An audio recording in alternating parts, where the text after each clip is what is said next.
Olá, sejam todos muito bem-vindos à nossa segunda unidade de História da Educação Brasileira. Na unidade 1, nós fizemos uma retrospectiva da história do Brasil, vocês se lembram? Falamos desde os jesuítas até a redemocratização.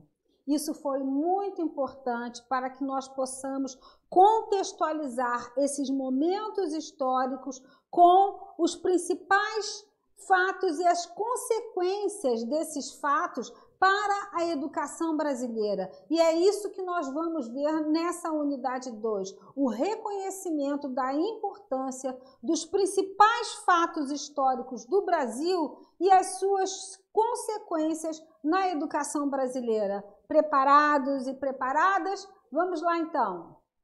Então, nós temos o período jesuítico, como já vimos na unidade 1, que foi o maior período histórico da nossa história brasileira, que vai de 1549 até 1759, mais de 200 anos. Em 1549, como nós já vimos também, foi a chegada ao Brasil, né, dos jesuítas, juntamente com o primeiro governador-geral, Tomé de Souza. Eram liderados pelo padre Manuel da Nóbrega, mas quem tem uma grande atuação em todo esse período, em todo esse processo, né, é José de Anchieta, que era um noviço bastante atuante. Ele foi mestre-escola do Colégio Piratininga, ele foi missionário em São Vicente, no Rio de Janeiro, no Espírito Santo, e foi ainda provincial da Companhia de Jesus e reitor do Colégio do Espírito Santo. Os jesuítas se dedicavam à pregação da fé católica e ao trabalho educativo, pois perceberam que não poderiam catequizar os indígenas sem ensiná-los a ler e a falar a língua. Vocês lembram que na unidade 1 nós já falamos que os povos nativos, né, os povos que já viviam aqui, os povos indígenas, eles já tinham suas culturas, seus valores, seus princípios, sua educação, sua organização social e econômica, não é? E eles falavam vários dialetos, né? Nós temos vários, até hoje, né? Os nossos indígenas falam vários dialetos de acordo com o estado, de acordo com a região onde eles estão, não é verdade? Então, para isso, então, para que houvesse essa catequização, né? Foram fundadas as reduções ou missões, para afastar os indígenas dos interesses dos colonos em escravizá-los, não é? Houve essa necessidade porque já se formava, né, aí um período pré-colonial, não é? Do período pré-colonial até então, até por conta do início dos ciclos econômicos, nós já vimos isso, né? Que o primeiro foi o ciclo do pau-brasil. Então, havia interesse desses colonos em escravizar os indígenas. Então, nessas missões, além de passarem pelo processo de catequização, também eram orientados ao trabalho agrícola, que garantia aos jesuítas uma das fontes de renda. Então, na verdade, né, essas missões, os jesuítas, na verdade, não havia o interesse, né, da escravização, né, dos indígenas por os colonos. Contudo, né, esse trabalho, né, que é feito, esse trabalho agrícola, né, que garantia aos jesuítas as fontes de renda, não era remunerado, não é? Então, também era uma forma, vamos dizer assim, de escravidão. As escolas jesuítas eram regulamentadas por um documento escrito por Inácio de Loyola chamado Ratio Studiorum. Vamos fazer uma parte aqui. Vocês lembram que eu disse que, a princípio, né, o objetivo dos jesuítas era catequizar os indígenas, não é? E aculturá-los, ou seja, incutir, né, na colônia a cultura europeia, a cultura portuguesa, não é? A princípio, mas com o passar do tempo, porque nós vimos que os jesuítas ficam aqui mais de 200 anos, em 1570, né, 20 anos depois da chegada, houve a extensão da obra jesuítica, saindo de Salvador e alcançando o sul do país. Então, foi regulamentado esse documento, né, chamado Ratio Studiorum, que ele norteava, né, a metodologia utilizada nas escolas de instrução elementar, né, que acontece em Porto Seguro, Ilhéus, São Vicente, Espírito Santo, São Paulo e Piratininga. E 3 colégios, um no Rio de Janeiro, outro em Pernambuco e outro na Bahia. Além do curso elementar, eles mantinham os cursos de letras e filosofia, considerados secundários, e o curso de teologia e ciências sagradas de nível superior para a formação de sacerdotes. As profissões liberais eram estudadas na Europa, na Universidade de Coimbra, em Portugal. E a mais famosa no campo das ciências jurídicas e tecnológicas, né? E na Universidade de Montpellier, na França, a mais procurada na área de medicina. Em 1759, os jesuítas são expulsos das colônias, né, portuguesas por Sebastião José de Carvalho, o Marquês de Pombal, que era considerado um super-ministro, né, de Portugal, e ele fica de 1750 a 1777. E aí a educação do Brasil vivenciou uma grande ruptura, porque o Marquês de Pombal fecha os colégios, fecha as escolas jesuítas, né? E há um processo de implementação de um outro sistema, vamos dizer assim, né? Consolidado, né? Como um modelo educacional. Então, há a instituição das aulas régias, né? Então, esse período pombalino, como nós chamamos, vai de 1759 até 1808. Em 1759, os jesuítas foram expulsos, como eu já disse, das colônias, em função da necessidade, né, de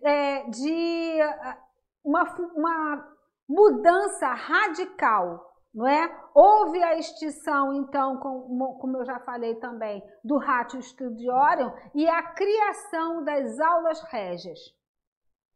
Continuaram a funcionar apenas o seminário episcopal, no Pará, e os seminários de São José e São Pedro, que não se encontravam sob a jurisdição jesuítica.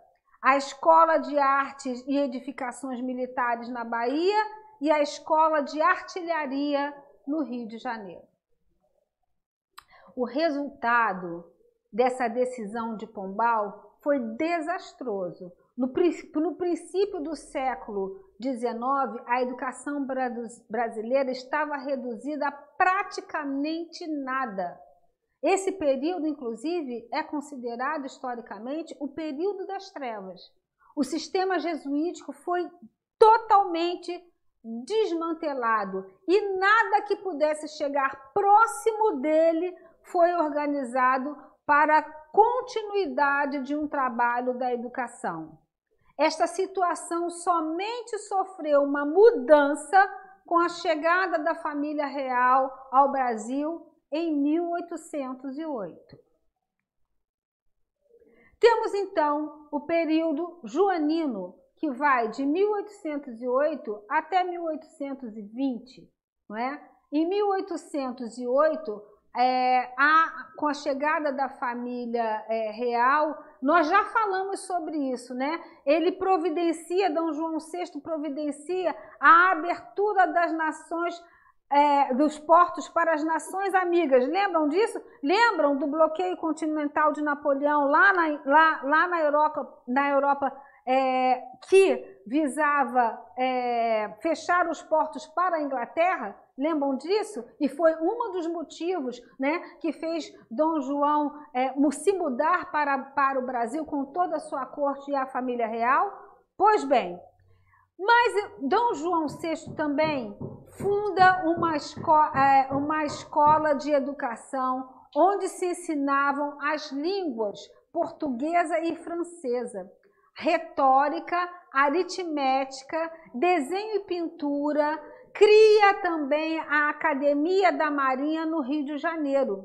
São criados ainda os cursos de cirurgia na Bahia e no Rio de Janeiro. Em 1810, Dom João funda a nossa primeira biblioteca e a Academia Militar. Em 1814, foi franqueada à população a Biblioteca Real. Torna-se, então, a primeira biblioteca pública. São criados cursos também de agricultura no Rio de Janeiro. Em 1820, a Escola Real de Ciências, Artes e Ofícios muda para Real Academia de Pintura, Escultura e Arquitetura Civil e depois para a Academia de Artes. E em 1821, a família real retorna a Portugal. E aí nós começamos um novo período na nossa história, que vai de 1822 até 1888. Em 1822, Dom Pedro I proclama a independência no Brasil, como nós já vimos. Em 1823, para suprir a falta de professores, e instituído o método Lancaster, ou ensino mútuo, onde um aluno treinado ensinava um grupo de 10 alunos que se denominou decúria, sob a rígida vigilância de um inspetor. Aqui eu faço um parêntese. Quando Pombal institui, né, o modelo das aulas régias, há uma questão muito importante a considerar, porque no Brasil não havia professores habilitados. E quem vai habilitar esses professores? Os jesuítas que ficaram. Ou seja, não deu certo, não é? Porque essas aulas régias, elas, como haviam fechado os colégios, elas eram aulas que poderíamos considerar quase que aulas particulares, não é? Elas eram dadas através de uma iniciativa dos professores, não havia material, não havia professores formados, não é? Então, o método, né, esse rompimento com os colégios jesuítas foi um desastre para o Brasil. Nós retrocedemos muita coisa, né? E aí, em 1823, nós temos o método Lancaster. Por que há essa questão do aluno treinado? Porque não havia professor suficiente, não é? Em 1824 é outorgada a primeira Constituição do Brasil. Nós falamos das constituições alguma coisa na unidade passada. Então, a nossa primeira Constituição, ela foi outorgada, que em seu artigo 179 diz que a instrução primária vai ser gratuita para todos os cidadãos. Só que isso, infelizmente, não acontece. Em 1826, por um decreto, são instituídos os 4 graus de instrução, que são denominados pedagogias, que são as escolas primárias, os liceus, os ginásios e as academias.